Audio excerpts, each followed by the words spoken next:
仲要係有咩幫助？就係腎開始弱咗，我哋嘅腎小球開始衰退咗，導致到某個程度唔好嘅話，嗰個人就會有機會去死腎啦。只要佢嘅腎小球嘅指數一下降到某一個情景嘅時候咧，就一定去死腎啦。腎小球一定要做 check 先知，定係我有咩症狀、有咩唔舒服，會知道自己會去無端端去驗。如果一般咧，如果你開始發覺咗你會有頻尿嘅問題，尿頻 ，OK， 夜尿嘅問題，同埋你小便開始好多泡，嗰啲泡係咪係超過咗半個小時都唔散嘅話，你就開始可以去見醫生做一份尿骨。俗稱嘅蛋白尿啊。啱啦，我哋嘅俗稱嘅蛋白尿啦。咁我易明啲啦。所以我哋啊對上一擺個病人咧，呢個尿骨咧，佢嘅最好嘅鑑定咧就係因為呢個報告係響。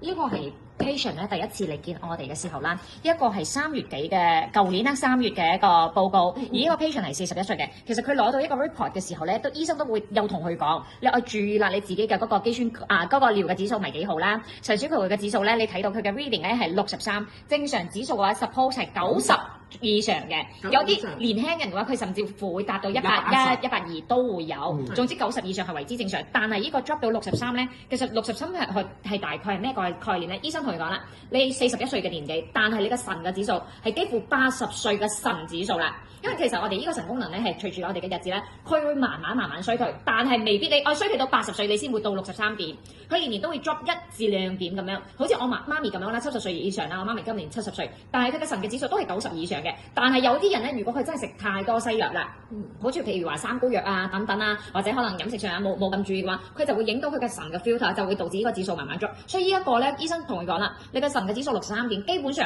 係冇得逆轉㗎啦。我可能可以開少少supplement啊，睇下呢個 patient 有冇食啊，你維持住，唔好俾佢，唔好再 drop，係啊，唔好再俾佢 drop啦，因為畢竟佢後生啊嘛，41歲，再嚟佢之前都有尿酸嘅問題，但係咧佢嚟見到我哋嘅時候咧，佢就食咗3個月嘅守護腎，而第二份 report 咧其實係一日食幾多粒？佢係食早晚2粒。嗰陣時係食早晚2粒，因為佢係已經有問題，但係如果普通保健係其實基本上2粒嘅啫。而呢一個 report 咧係6月18號，都係同一個 patient 啦。佢過嚟嘅時候咧，其實佢嘅腎指數係靚仔翻㗎啦，包括佢嘅尿酸咧都變翻正常，呢個肌酸酐咧都會升翻少少。你可以睇到佢嘅腎小球嘅指數升咗去76點，都多係啊，到咗升咗13點。醫生都好好奇，幾 percentage 都10幾個 percent 㗎咯喎，所以佢好咧就佢真係升咗，佢都覺得好神奇。然後10幾個 percent 好高，係啊，3個月嘅時間，然後我哋就同佢講啦，咁樣你先佢有好轉啊嘛，咁樣我哋就 keep track 住咯。到佢近幾月啊？呢個幾月？因為今年4月。今年4月嘅時候，佢就翻嚟我哋嘅診所，佢再 update 我哋嘅 report 咧，佢嘅腎指數係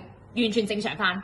90咗，90點係真係同一個 patient，我哋完全一年，我哋佢中間都 keep 住食嘅，佢唔會停，佢食2粒，係啊，但係我想佢70幾之後係食2粒，係啊，佢升翻頭3個月，我哋就叫佢 booster 啦，冇變啦，因為西醫講到佢80歲嘅腎喎，佢都驚喎，佢自己都驚，佢就早晚2粒，早晚2粒，連續3個月過後咧，佢升翻70幾點咧，我哋就叫佢食 keep 住每一日2粒。咁我覺得佢幾犀利，係啊，變翻90點，呢個完全冇做假，係真係同一個 patient。估計腎小球過濾率係大過90%，係啊，90%正常翻啊！之前有接過一個 uncle patient，我哋有接過一個70歲嘅70，佢剩翻23點嘅，但係23點使唔使洗腎？係就係西醫叫佢洗腎。呢個古仔就係23要洗腎，係啊，23呢個故事就係咁樣啦。佢係需要去洗腎嘅，但係佢覺得佢係一個老人家，佢唔想屋企有負累，同埋唔想受折磨。咁佢再唔理佢中尿毒死㗎咯。所以佢過嚟揾咗我。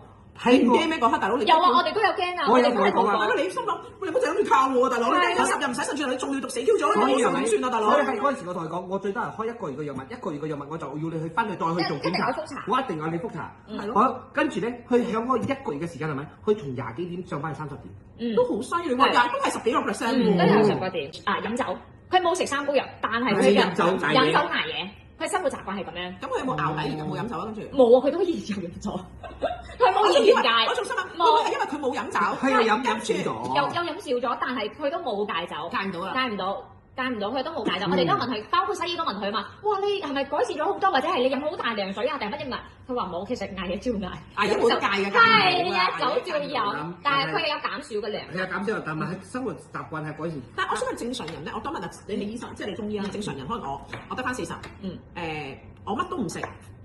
嗰啲叫做咩？放棄治療。我淨係唔飲酒啫。其實會唔會跳翻上？會，多多少少，我覺得可能會有少少，但係就好微，好難。即係未至於佢可以完全逆轉。真係要靠一啲嘅 supplement或者係進階治療先至會有改變。我俾你知道點解佢好難。我俾你睇一張。咁我問你，阿伯咧，阿伯點解得翻廿幾嘅食藥？老咗，老咗一嚟老咗，一嚟食同埋係一三高藥，路嚟有食三高藥嘅。好大年紀啦，阿伯真係其實食三高藥對個腎係好大影響嘅。一樣嘅，你睇下我哋嘅三高藥，例如咩叫三高？血壓高、係膽固醇係同埋甜尿，係呢三個都係攞嚟 control 翻佢嘅血濃度血濃度嘅，係同埋血薄丸。咁個血薄丸係變開所有氣管都會薄化，同埋你皮膚都會薄化我下。次驗埋腎指數先。係啊，係啊要啊，基本上你 check 個佢有幫你驗療嘅話，佢就一定會有。佢有幫我整埋嘅，係一定有嘅，一定有嘅。佢一定我有醫院做 body check，正常驗血驗尿都會擺。係一定包括嘅，基本上嘅 package 都有。因為我都覺得我啲血幾熱。我俾你了解下點解我哋講你就算唔食嘢，你戒酒啦，譬如話你40幾歲，我完全戒酒，咁佢可唔可以逆轉翻？係唔可以，係點解？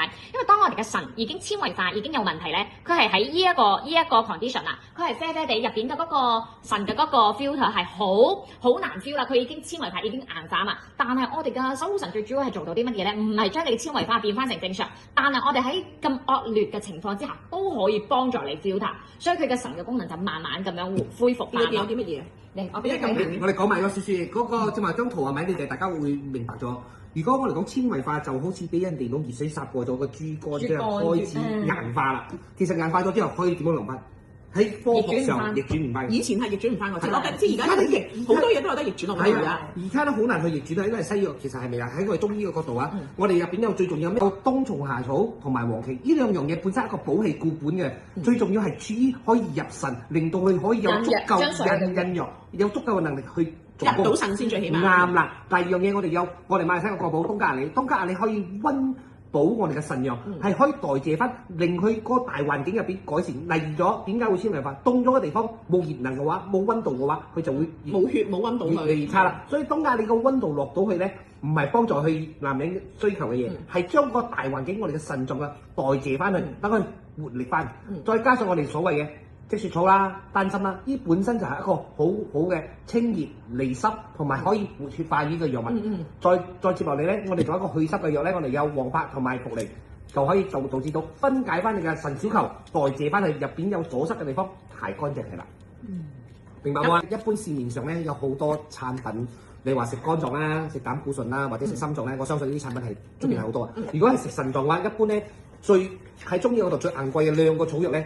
我相信係天價啊！第一，我哋講冬蟲夏草；第二，或者係我哋個腎臟比較虛啊，一般嗰啲人會選擇食定係單純嘅冬加利或者係鹿尾巴，呢啲都係天價藥物啦。但係如果正式愛補好你嘅腎咧，其實真係需要一個複方，一個好完整嘅點樣去清熱利水、健翻嘅地方，俾佢溫和翻，同埋點樣可以用草藥入到你嘅腎，等佢激活翻去做工，呢個係最重要啦。我覺得你個 result 好好啊，即係之前你嗰個案例好好啊。係嗱，首先兩個都一個41歲飲酒，唔係食藥，咁佢由呢一個嘅60幾，跟住去到而家正常90樓上，都係1年啫嘛。每1年時間你食一個supplement去改變你一生喎，我覺得係你唔食你一生都唔改變，你食你就等1年 OK。